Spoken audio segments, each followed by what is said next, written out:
Episode 20।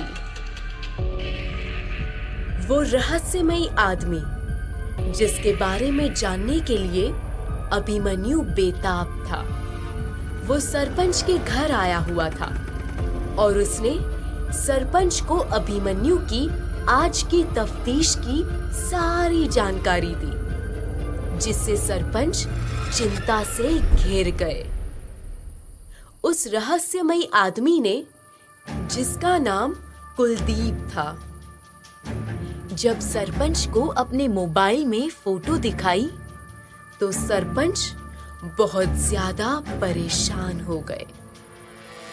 उन्हें यकीन नहीं हो रहा था कि अभिमन्यु उस जगह तक पहुंच गया था जहां सरपंच के कई सारे राज छिपे हुए थे। सरपंच इतना बेचैन हो गए थे कि कुलदीप ने उन्हें तसल्ली दिलाते हुए कहा, आप क्यों परेशान हो रहे हैं? कुछ नहीं होगा। सरपंच ने तनाव में आकर दांत पीसते हुए कुलदीप से कहा, अगर अभिमन्यु ने वहां छानबीन करना शुरू किया तो इसका मतलब समझते हो तुम? सारा खेल खत्म हो जाएगा।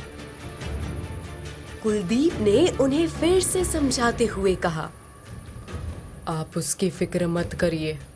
अब से इंस्पेक्टर अभिमन्यु पर मेरी चील की तरह नजर रहेगी और सही मौका देखकर मैं उसका काम तमाम भी कर दूंगा। सरपंच कुलदीप की बातें सुनकर थोड़ा शांत हो गए थे। वो ये जानते थे कि कुलदीप ही है जिस पर वो पूरा भरोसा कर सकते थे। सरपंच ने हल्की सी मुस्कुराहट के साथ कुलदीप के कंधे पर हाथ रखा। कुलदीप ने भी एक विश्वास पात्र की तरह उनके हाथ पर अपना हाथ रखा। तभी एक गांव वाला जो लगभग 50 साल का था, घबराया हुआ सरपंच के घर आया। सरपंच और कुलदीप ने उसे देखते ही पहचान लिया कि वो मोतीराम है और वो भी पंचायत का हिस्सा है। मोतीराम बहुत डरा हुआ था और सरपंच के पास आकर बोला, हमारे पास समय बहुत कम है सरपंच जी। ये धागे हमें कुछ पल सुरक्षित रख सकते हैं, लेकिन डायन इतनी शक्तिशाली है, वो हम में से किसी को नहीं छोड़ेगी। लाल सिंह किस्मत वाला था, बच गया, लेकिन हम नहीं बचेंगे। ये सुन सरपंच सख्ती से बोले, क्या मतलब है तुम्हारा मोतीराम? मोतीराम डर कर बोला, मुझे एक अजीब सा डर खाए जा रहा है कि कहीं अगला नंबर हमारा ना लग जाए। कुलदीप गुस्से से बोला, क्या बक रहे हो मोतीराम जी? लगता है आप कुछ चढ़ा कर आए हैं। मोतीराम सख्ती से बोला, मैं पूरे होश में हूँ, लेकिन आप लोग भूल चुके हैं जो हादसा 25 साल पहले हुआ था वही वापस आया है हमारी जान लेने। अब हम में से कोई नहीं बचेगा, ना मैं ना आप। इसलिए आप ही कुछ कर सकते हैं। मोतीराम ने सरपंच को ऐसे देखा जैसे वो किसी की ओर इशारा कर रहा हो। सरपंच समझ गए थे कि मोतीराम किसके बारे में कह रहा था। मोतीराम ने फिर एक बार कोशिश की और पूछा, नारायण शुक्ला जी ने कहा था 10 दिन बाद अमावस्या के दिन वो पूरे विधि से उस बरगद के पेड़ को बांध देंगे, लेकिन तब तक क्या गारंटी कि हम सुरक्षित रहेंगे या नहीं? कुलदीप मोतीराम को हैरत से देख रहा था और उसने कहा, अब आपको नारायण शुक्ला के इन सिद्ध धागों पर शक है? क्या आप इंस्पेक्टर अभिमन्यु से प्रभावित हो गए? मोतीराम ने झिझकते हुए कहा, ऐसी बात नहीं है, पर मुझे लगता है इसमें उमा देवी ही हमारी मदद कर सकती है, जैसे उन्होंने पहले की थी। ये बात सुनकर सरपंच का चेहरा और भी ज्यादा तनाव से भर गया। सरपंच ने कुलदीप को देखा और कुलदीप समझ गया कि वो क्या सोच रहे हैं। कुलदीप ने मोतीराम को आश्वासन दिलाया और ये कहकर वहां से भेज दिया कि वो इस बारे में उमा देवी से जरूर बात करेंगे। मोतीराम को कुलदीप की बातों से कोई राहत नहीं मिली। वो अब भी उतना ही बेचैन था। मोतीराम बिना कुछ कहे वहां से निकल गया। जैसे ही मोतीराम निकला, सरपंच ने अपनी भड़ास बाहर निकालते हुए कहा, उमा देवी क्या उखाड़ लेंगी? ये सब उनके बस की बात नहीं है। कुलदीप ने सरपंच को शांत करते हुए कहा, आप भी किन लोगों की बातों में आकर परेशान हो जाते हैं? मोतीराम ने ये सारी बातें सुन ली थी। उसे जो बेचैनी महसूस हो रही थी वो गलत नहीं थी और उसे ये भी लग रहा था कि कुलदीप और सरपंच उसे झूठी तसल्ली दे रहे हैं। अब उसके सामने सच आ गया था और उसे ये भी पता था कि उसे करना क्या है। मोतीराम वहां से तुरंत अपने घर के लिए निकल गया। सरपंच अब भी बहुत चिंता में थे। उन्होंने एक नजर कुलदीप को गंभीरता से देखा और फिर अपने मन की बात बोली। सच तो बोल रहा है मोतीराम। जो 25 साल पहले हुआ अब लौट कर आया है हमारी शामत बनकर। ये डायन किसी को नहीं छोड़ेगी। ये बोलते बोलते सरपंच चुप हो गए, जैसे वो कुछ सोचने लगे हो। कुलदीप उन्हें देखे जा रहा था। फिर थोड़ी देर बाद सरपंच ने कुलदीप से कहा, मुझे नारायण शुक्ला के घर छोड़ दो। कुलदीप हैरान था और उसने पूछा, आप इस वक्त उनसे क्यों मिलना चाहते हैं? सरपंच अपने मन में बसे इस डर को दूर भगाना चाहते थे। जब से इस गांव में हत्याएं होने लगी थी, सरपंच को अंदर ही अंदर एक बेचैनी सी होने लगी थी कि अगर डायन का अगला शिकार वो और उनका परिवार हुआ तो। उन्होंने फौरन कुलदीप को कहकर उसकी मोपेड निकाली और दोनों मोपेड पर सवार होकर नारायण शुक्ला के घर के लिए रवाना हो गए। दूसरी ओर मोतीराम अपने घर आया। उसकी पत्नी रोटी बना रही थी। मोतीराम को देखकर उसने उससे मुंह हाथ धोने को कहा और खाने की थाली तैयार करने लगी। मोतीराम ने घबराहट भरी आवाज में कहा, खाने का टाइम नहीं है, तुम अब सामान बांधना शुरू कर दो। मोतीराम की पत्नी ये सुनकर हैरान हो गई और उसने तुरंत पूछा, सामान क्यों बांधूं? आप कहीं जा रहे हैं? ये कहकर मोतीराम की बीवी ने थाली में रोटी रखी। मोतीराम उसके पास आया और उसे दोनों हाथों से उठाकर अपने सामने खड़ा कर दिया। मोतीराम की बीवी हैरानी से उसे देखने लगी।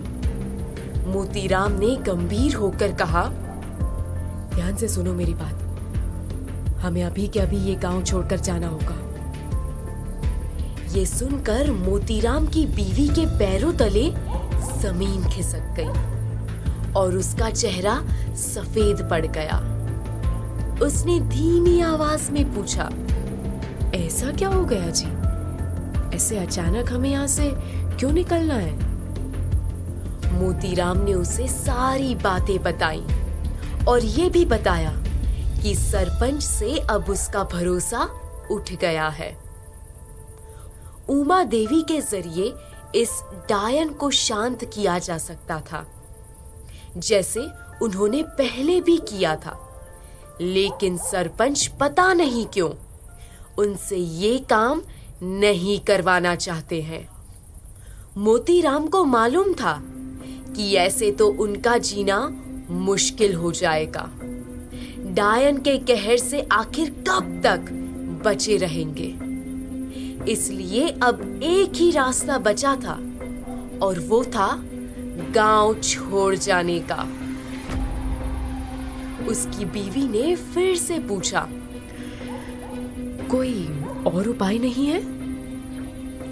मोतीराम ने गंभीर होकर कहा, तुम यहाँ के नहीं हो, इसलिए तुम्हें उस हादसे के बारे में नहीं मालूम जो 25 साल पहले हुआ था।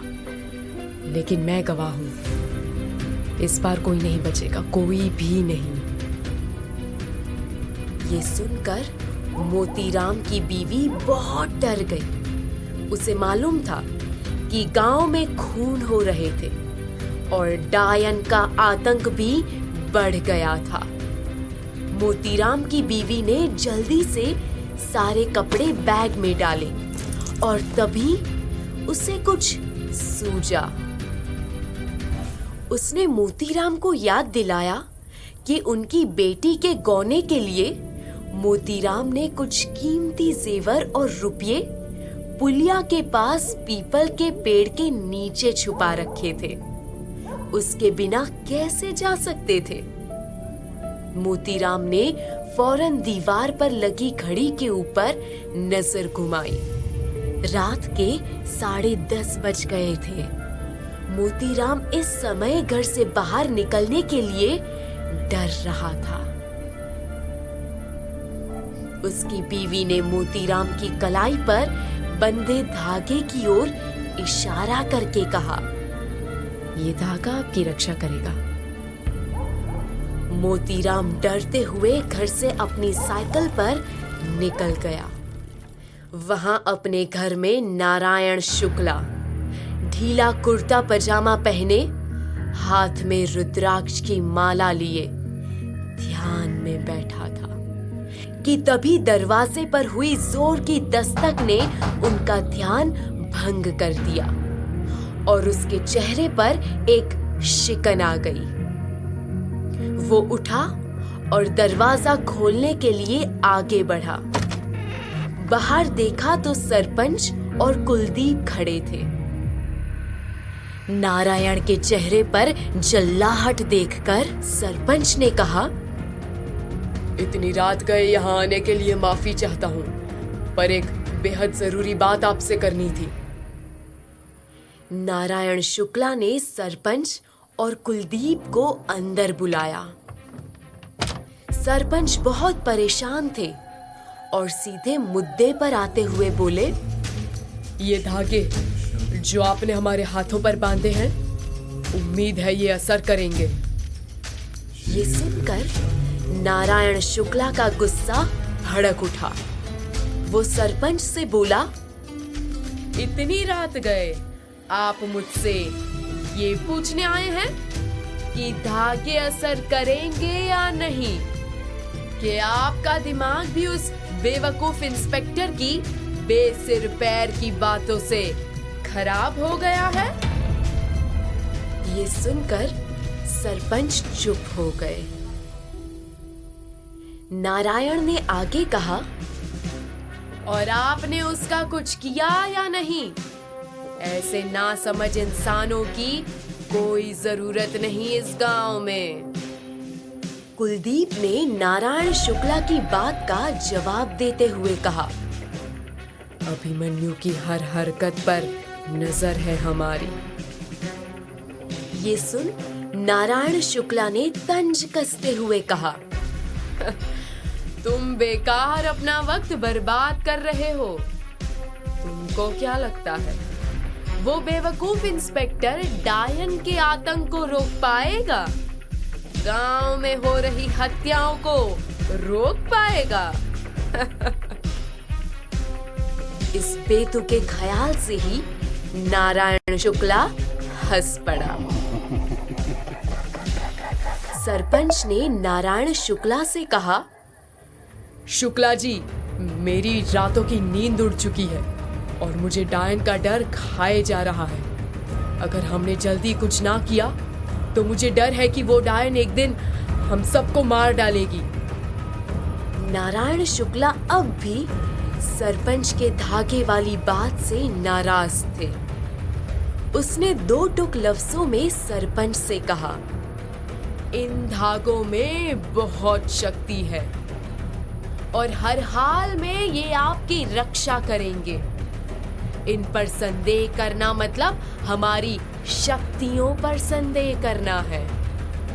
और एक बात मैं आपको बता देता हूँ, सबसे शक्तिशाली रात अभी आनी बाकी है, जो है आज से 10 दिन बाद, कृष्ण पक्ष में अमावस्या की रात, जब वो बरगद का पेड़ बांधा जाएगा। और उस रात के बाद से वो डायन हमेशा के लिए सबकी जिंदगी से चली जाएगी। फिर सब आराम से यहाँ रहना। सरपंच ने धीरे से नारायण शुक्ला से पूछा, उम्मीद है तब तक श्री आनंद ठाकुर जी आ जाएंगे।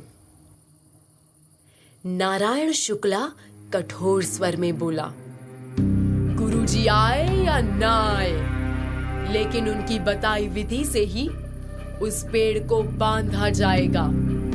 और गुरुजी ने खुद इन धागों में मंत्र फूका है। आप निश्चिंत रहिए। सरपंच जानते थे कि 10 दिन बाद अमावस्या के दिन श्री आनंद जी ठाकुर के वहां ना होने की बात को लेकर बखेड़ा करना सही नहीं होगा। वो बिना कुछ कहे कुलदीप के साथ वहां से चले गए। सरपंच को थोड़ी तसल्ली हुई कि ये मंत्र वाले धागे तब तक उनकी सुरक्षा करेंगे, लेकिन एक तूफान आने वाला था जिसका अंदेशा किसी को नहीं था। मोतीराम पुलिया तक पहुंच चुका था।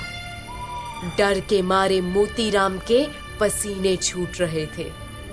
वो मन ही मन भगवान को याद कर रहा था। पुलिया के पास उसने पीपल का पेड़ देखा और जल्दी से उस पेड़ के पास गया। उसने अपने झोले से खुरपी निकाली और जल्दी से पीपल के पेड़ के नीचे एक जगह पर खोदने लगा। कुछ देर तेजी से खोदने के बाद वो छुपाए हुए जेवर और रुपये ढूंढने लगा। उसने ध्यान से देखा तो वो गड्ढा खाली था। वहां न कोई जेवर थे न रुपये। मोतीराम के चेहरे पर हवाइयां उड़ने लगी। कहाँ गए उसके जेवर और रुपये जो उसने यहाँ छिपाए थे? कौन ले सकता था यहाँ से? इस जगह की तो किसी को भनक तक नहीं थी। फिर कहाँ गए सारे जेवर? कई सारे सवाल एक साथ मोतीराम के मन में किसी बादल की तरह घुमड़ने लगे।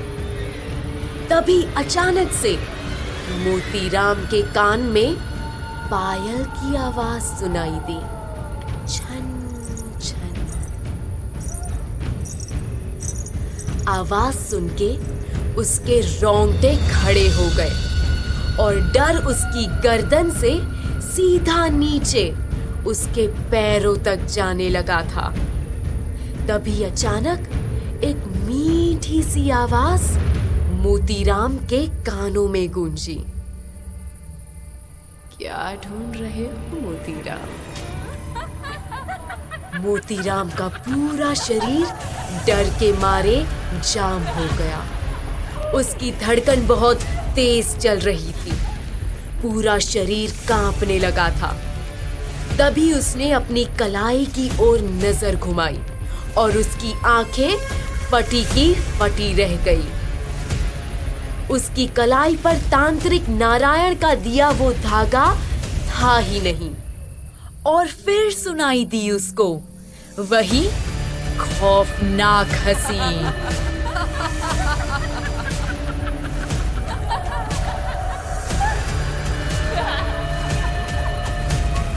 क्या होने वाला है मोतीराम के साथ?